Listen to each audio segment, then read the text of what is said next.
तो हम आते हैं क्वेश्चन नंबर 4 की तरफ। पहले तीनों क्वेश्चंस में हमने कुछ ना कुछ y के इक्वल अज्यूम किया और हमने देखा कि उसके बाद जो है हमारा क्वेश्चन बहुत इजी हो गया। इस क्वेश्चन में थोड़ा सा स्टेप एक उन्होंने थोड़ा सा कॉम्प्लिकेट करने की कोशिश की, but again it's very easy. आप देख सकते हैं हमें क्वेश्चन दिया गया x की पावर 6 माइनस 19 x की power 3 minus 27 is equal to 0।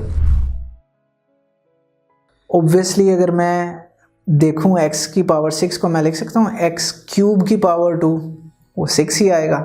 तो जहां x की पावर 3 लिखा हुआ है मैं वहां y लिख देता हूं, तो 8y ब्रैकेट में अगर मैं x क्यूब की जगह y लिख दूं 8y square minus 19y minus 27 is equal to 0।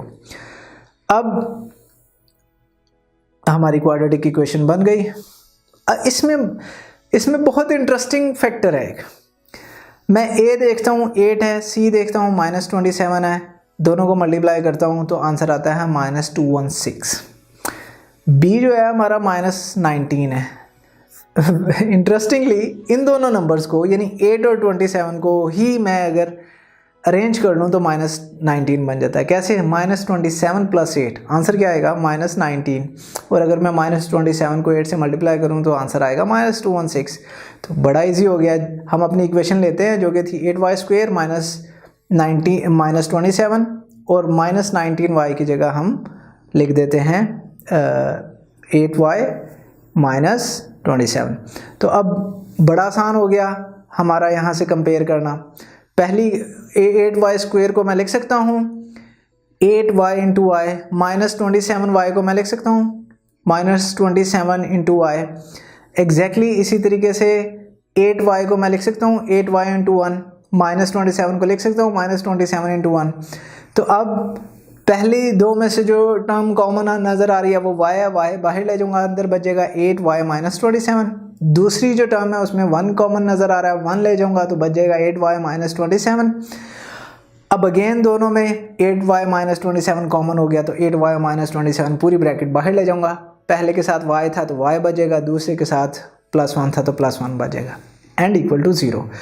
Again हम उस सिचुएशन पे आ गए जहाँ दो ब्रैकेट्स आपस में मल्टीप्लाई हो रही हैं इक्वल टू 0 है, तो दोनों को बारी बारी इक्वल टू 0 रख लेंगे। यानी 8y minus 27 is equal to 0, y plus 1 is equal to 0।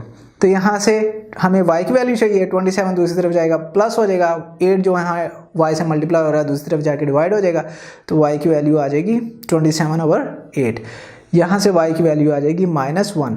Next step आपको पता है हम क्या करते हैं, दोनों को बारी बारी जिसके एज्यूम किया था उसके इक्वल रख लेते हैं। तो हमने किसके एज्यूम किया था? x क्यूब को y के इक्वल रखा था। y की वैल्यू निकाली 27/8, तो x cube is equal to 27/8। यहाँ से अगर मैं 8 दूसरी तरफ ले जाऊँ तो वो x क्यूब से मल्टीप्लाई हो जाएगा, तो 8x cube is equal to 27। अब 27 को दूसरी तरफ ले जाता हूँ तो माइनस 27 हो जाएगा। 8x क्यूब को मैं लिख सकता हूँ 2x होल का क्यूब, और माइनस 27 है तो 27 को मैं लिख सकता हूँ 3 का क्यूब। आप कैलकुलेटर से करके देख लीजिए, 3 का cube is equal to 27 and 2 का क्यूब इज 8, x का क्यूब 8, x का क्यूब इज x का क्यूब। तो अब मेरे पास ये सिचुएशन बन गई कि पहली ब्रैकेट का क्यूब माइनस दूसरी ब्रैकेट का cube is equal to 0। Bracket में क्या है, it doesn't really matter. Formula क्या बना था हमारा, a cube minus b cube is equal to a minus b a square minus ab plus b का होल स्क्वेयर प्लस b का square. तो यहाँ से सॉरी इट्स अ मिस्टेक, हमारा फॉर्मूला था a cube minus b cube is equal to a minus b a square plus ab plus b का square. तो यहाँ से अगर हम a की वैल्यू है 2x, b की वैल्यू है 3 डालते हैं, तो जहाँ a लिखा वहाँ 2x डाल देते हैं, जहाँ b लिखा वहाँ पे हम 3 डाल देते हैं, तो बनेगा 2x माइनस 3 इंटू 2x का स्क्वेयर।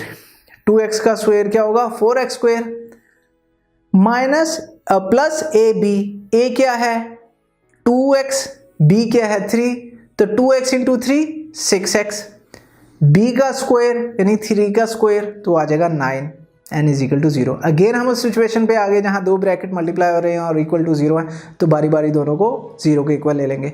तो जब 2x minus 3 is equal to 0 रखेंगे, यहाँ से 3 दूसरी तरफ गया प्लस 2 मल्टीप्लाई हो रहा है दूसरी तरफ जाके divide, x is equal to 3/2। Similarly दूसरी साइड पे आते हैं जहाँ हमारे पास 4x² + 6x + 9 = 0 है।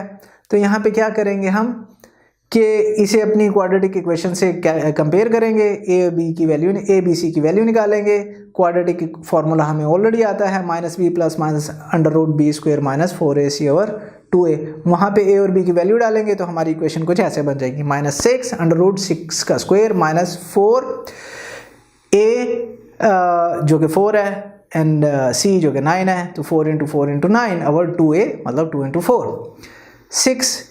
अब यहाँ पे एग्जैक्टली हम क्या करेंगे, 6 का स्क्वायर ओपन करेंगे तो 36 बनेगा। 4 × 4 जो है 16 बनेगा। 16 9s are 144। 36 - 144 करेंगे तो -108 आएगा। अब -108 को मैं लिख सकता हूँ 36 × 3, बिल्कुल लिख सकता हूँ, आप कैलकुलेट करके देख लीजिए। अब अंडर रूट दोनों में अलग अलग ले लूँगा, √36 √-3। √36 को मैं लिख सकता हूँ 6 का स्क्वायर अंडर रूट के अंडर 6 का स्क्वायर स्क्वायर से कैंसिल हो जाएगा तो हमारे पास बचेगा -6 + -6 √-3/8। तो हमारे पास यहाँ से x की वैल्यू आ गई। इसी तरह अब हमने एक और y की वैल्यू थी -1, तो x³ = y था, x³ = -1 हो जाएगा।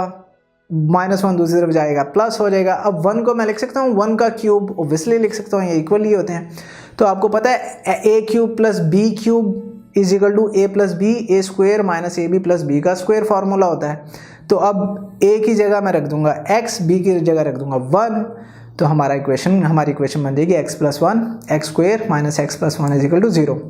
अगेन उस सिचुएशन पे आगे जहाँ दो ब्रैकेट्स मल्टीप्लाई हो रही हैं इक्वल टू 0, दोनों को बारी बारी इक्वल टू 0 रख लेंगे तो x + 1 = 0 आ जाएगा। यहाँ से x की वैल्यू -1 आ जाएगी। दूसरी तरफ हमारे पास x² - x + 1 = 0 है। तो यहाँ से हम बड़े आसानी से इसको सॉल्व कर सकते हैं। वो कैसे, हम इसे अपनी कंपेयर करेंगे इक्वेशन के साथ, क्वाड्रेटिक इक्वेशन।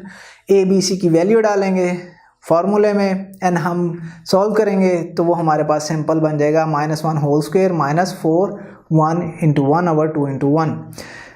तो 1 ± √1 - 4, 1 - 4 is -3, तो 1 ± √-3/2। तो यहाँ से हमारे पास x की एक और वैल्यू आ गई। तो सोल्यूशन सेट में हमारे पास क्या वैल्यूज़ आ गई हैं x की, -1 3/2, 1 ± √-3/2, -3 ± 3 √-3/4।